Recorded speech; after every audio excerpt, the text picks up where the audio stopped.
Alright, so ang pag-uusapan ho natin ngayon, mga igan, ay yung pagkabahala ng atin hong mga kababayan. Kasi alam nyo, mga post sa Facebook, ano ho, lalo na kung maraming supporter, yung isang politiko nahahagas yung atin hong mga kababayan. Ano ho, tulad ho ng ipinost ng atin ng Vice Governor Joseph Villaverde Escucha nang siya ho ay mag-leave 5 days ago. Ang sabi niya ho doon sa kanyang post sa Facebook ay, "Their family and friend firmly believe in the power of prayer and healing. I am a testament to it. When someone asks you to pray him, her, do it truly, because prayers are done in good faith and should be given wholeheartedly. I decided to do this today because I am standing in need of prayer, and I know many people who are too. Let us all pray to each other today. All prayers are needed right now. If I don't see your name, I understand. I ask my family and friends, wherever you are, to be kind enough to copy and paste this status for an hour to make a prayer for all those who have family problems, health, struggle, financial difficulties, healing requests, work issue, or worries of some kind. Do it for all us, because everybody need prayers. Hope to see this on the walls of all my family and friends as moral support. In Jesus' name, Amen." Alright, marami hong sabi nga sa Bicol ay nahagas. Ito ako, mukhang may ibig sabihin ang atin hong Vice Governor. Kasi sa dinamay-dami naman ng post niya, sa totoo lang ho, doon ko lang siya nakitaan ng prayer and faith. I don't know kung sa kanyang sarili ho, ay meron naman siyang pananampalataya. Pero naman ho, likas naman ho sa atin yung mga tao eh, na bata pa tayo ay naniniwala tayong may Diyos. Di ba? So marami hong nag-isip at nahagas. Kaya nga ho maraming nag-post, nirepost, maraming nagdasal sa atin ng Vice Governor. Kasi ho, after a day ng kanyang posting, eh biglang pumanaw. Ito hong si dating board member Ran o Doc Walter Ran Halgalado ng bayan po ng Kapalonga. Nakakalungkot ho. At kung titingnan po natin, ang bili ng atin ng Vice Governor ay ipanalangin ninyo sila. Silang nangangailangan ng galingan, problema, family problem, etc. Maging sa trabaho. Kaya nag-isip po ang marami po nating kababayan. Dahil kung titingnan po natin, hindi napagkikita ang atin ng Vice Governor sa Kapitulyo, kahit sa regular na sesyon ng Sangguniang Panlalawigan, ay parating on leave ang atin ng Vice Governor. Pero salamat na po. Dahil yung agam-agam ng atin ng mga babayan, yung mga bali-balita na hindi naman ho kumpirmado, na operahan, nakakumpine, grabe ang karamdaman. Nako, nakakahagas ho eh. Maalaala ho natin, ilang mga public official na rin natin yung nasawi. Vice Mayor Pardo, Vice Mayor sa Talisay, Ronnie Magana, dating Congressman Jujo Unico, at kamakailan ay ang atin pong dating board member Doc Ran Halgalado. Kami ho'y nakikiramay sa pamilya ng pumanaw. At grabe yung kaagasan ng ating mga babayan. No? At palagi nilang nagtatanong, bakit anya wala ang ating Vice Governor? Ito sa live ng Balitang Camarines Norte Bicol sa regular na sesyon ng Sangguniang Palalawigan ay hindi ho siya napagkikita. Pero ho kahapon, sa isinagawang regular na session ng Sangguniang Palalawigan, nagulat ho ang marami. No? Ay, andyan na si Vice Governor. Ano ho? Si Vice Governor ang umupong presiding officer kasungapon.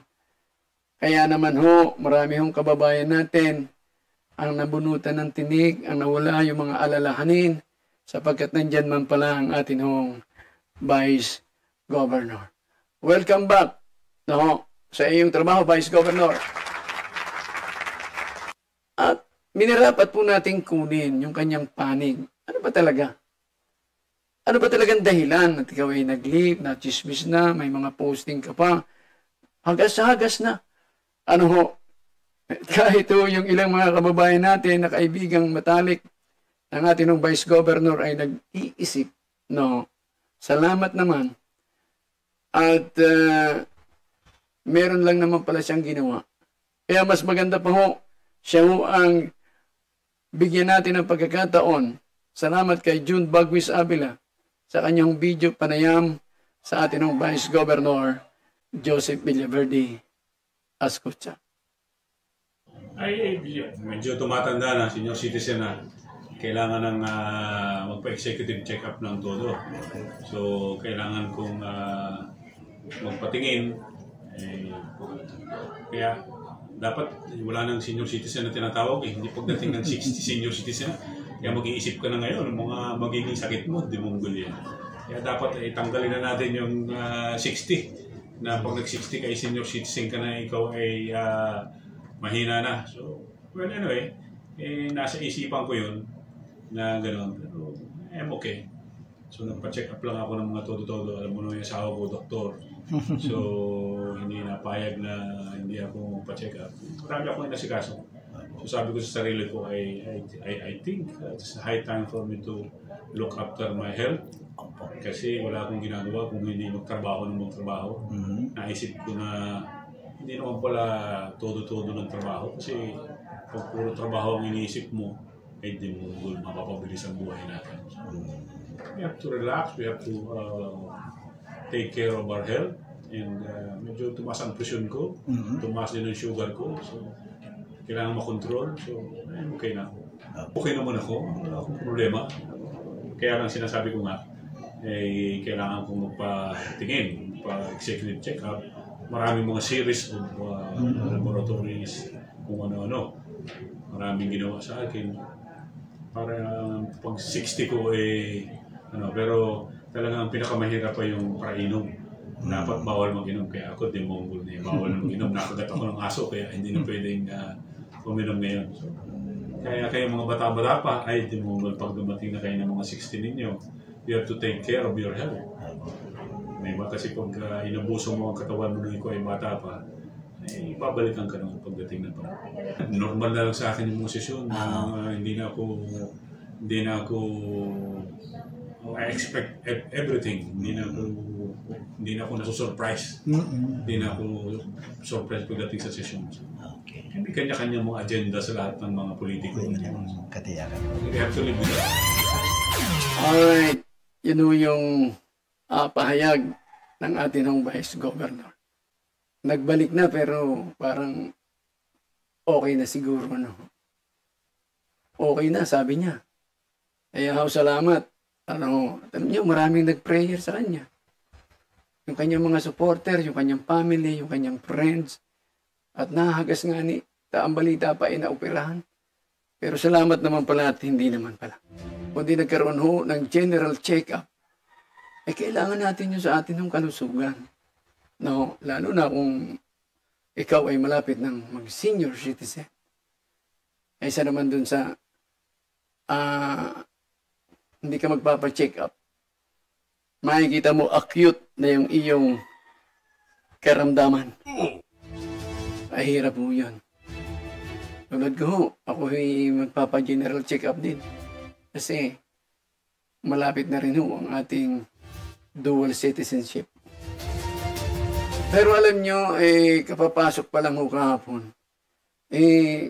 Pag intro pa lang niya kanina, may tataramon siya sa Bicol na hindi niya naalis sa kanyang sarili. Yung dimunggol. Grabe talaga. At kahapon, masaya yung nangyaring sesyon.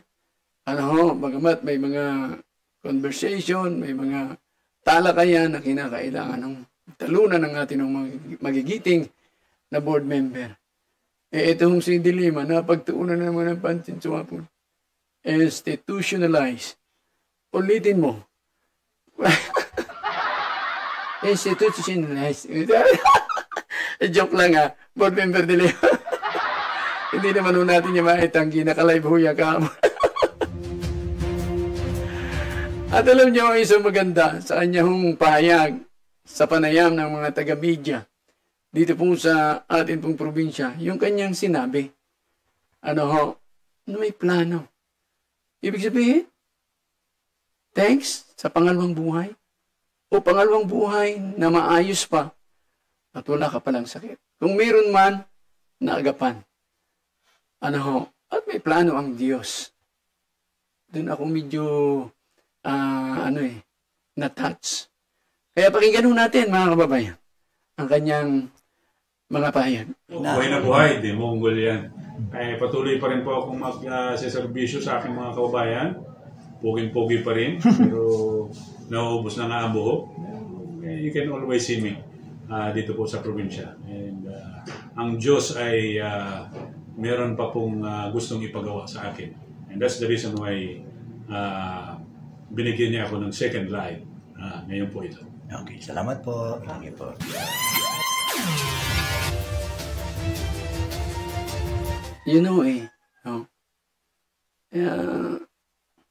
Nakakatuwa naman sana yung atin ng mga public official ang palaging sinasabi ay